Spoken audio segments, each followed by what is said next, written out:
ఇదిగో లెక్కల మాస్టారు మీరు వెళ్ళండి. పోయేటప్పుడు వాచ్మెన్ కూడా తీసుకెళ్ళు. గేట్ ని పీకెళ్ళమంటావా? జిమ్మే ఓకే ఓకే. ఓ టీ తాగి ఒక గంట తాగి రమ్మంటున్నాడు. నాకెందుకో ఇక్కడ ఒక పెద్ద లవ్ సీన్ జరగబోతోంది అనిపిస్తోంది. అయితే ఆ సీన్ ఏంటో నేను చూడాలి. వెళ్ళి కూర్చోండి.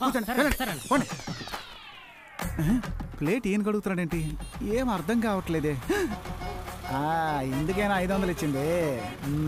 బాస్ అటు ఇటు తడబడ్డప్పుడే ఇలాంటిది జరుగుద్దని ముందే ఊహించా. జరిగేదంతా సెల్ వీడియో తీద్దామా? ఓటీటీకి అమ్మేయడానికి 18+ అనుకున్నావా?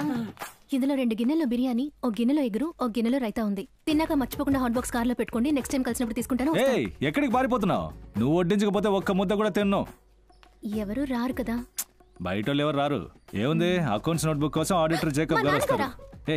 ఊరికే అన్నాను, వడ్డించు. అయ్యో జాకబ్ ఇంటి బిర్యానీ బాగుంటుందే. నీతో ఒక విషయం మాట్లాడాలి. చెప్పండి.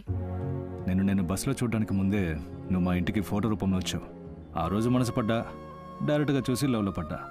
ఎవరు కాల్ చేయలేదని ఆ రోజు ఫోన్ చేసావు కదా, ఆ రోజే నాకు అర్థమైంది నువ్వు నన్ను ఇష్టపడుతున్నావని. లేదు, అలాంటిదేమీ లేదు.